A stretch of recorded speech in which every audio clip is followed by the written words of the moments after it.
मेरी फाइल कहाँ रख दिया तुमने? कब से ढूंढ रहा हूँ। नाराज आदित्य की तेज आवाज बाहर बैठक तक आ रही थी। सास ससुर को चाय देती अनु भाग कर कमरे में गई। पूरी अलमारी पलटकर बिस्तर पे फैली हुई थी। क्या ढूंढ रहे हैं आदित्य आप?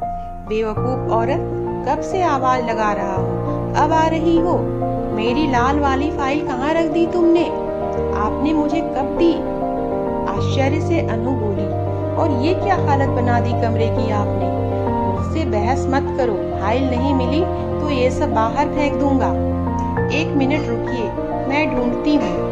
इधर उधर अनु ने नजर दौड़ाई और बेड के पास ही फाइलों में दबी लाल फाइल मिल गई। अनु के हाथ से गुस्से से फाइल छीन आदित्य बिना नाश्ता किए ऑफिस चले गए। दुखी अनु ने भी सास ससुर को नाश्ता खिला रसोई समेट दी। अनु और आदित्य की शादी को कुछ समय ही हुआ था। हर तरह से संपन्न ससुराल देख अनु के पापा ने अपनी लाडली की शादी की थी। आदित्य इकलौता बेटा था। घर का एक बड़ी नंद थी जिनकी शादी हो चुकी थी। ससुर जी भी नौकरी से रिटायर हो चुके थे। किसी बात की कोई कमी ना थी, लेकिन फिर भी अनु खुश नहीं थी। कारण आदित्य का व्यवहार था। जब मुंह ठीक होता तो बहुत प्यार से पेश आता, और जब मन मुताबिक कुछ ना हो गुस्सा सातवें आसमान पे होता और जो जी में आता बोल देता अनु। सास ससुर कान में रुई डाल बैठे रहते। 1-2 बार अनु ने अपनी सास से कहा भी तो उल्टा अनु को भी सुनना पड़ा। मर्द तो ऐसे ही होते हैं, तुम मौका ही क्यों देते हो? शांत स्वभाव अनु घर में क्लेश ना हो ये सोच चुप लगा जाती।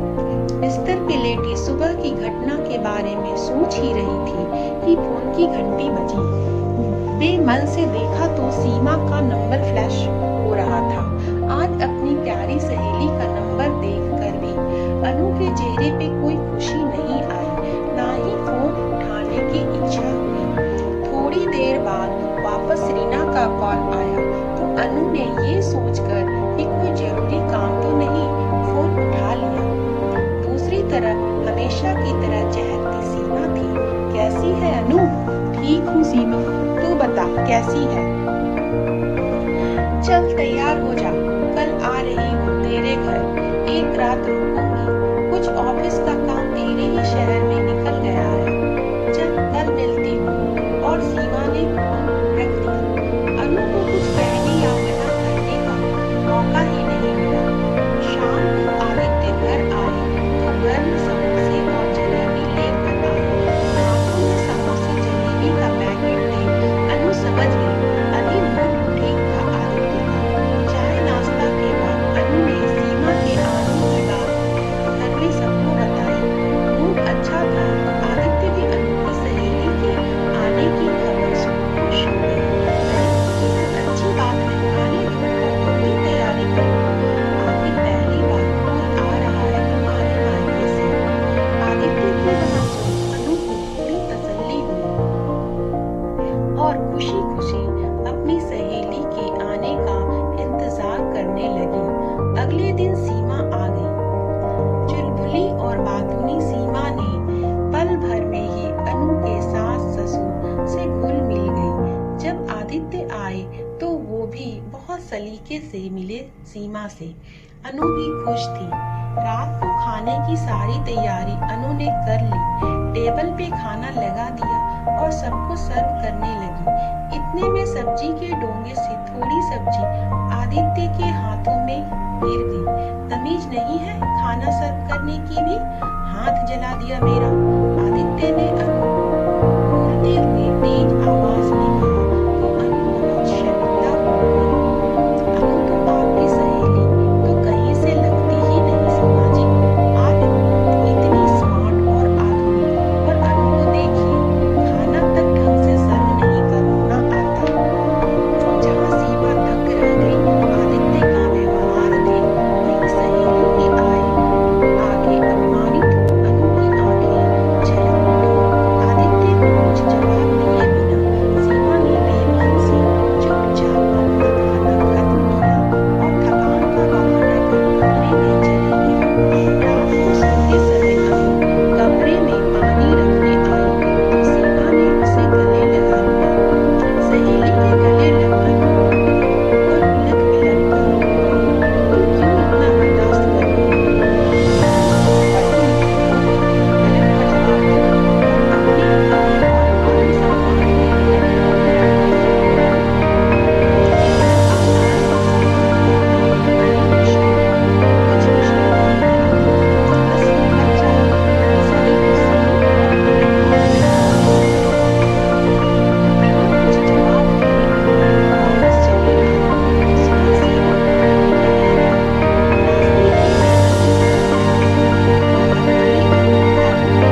आप खुद समझदार हैं कि मैं क्या कर सकती हूँ और क्या नहीं।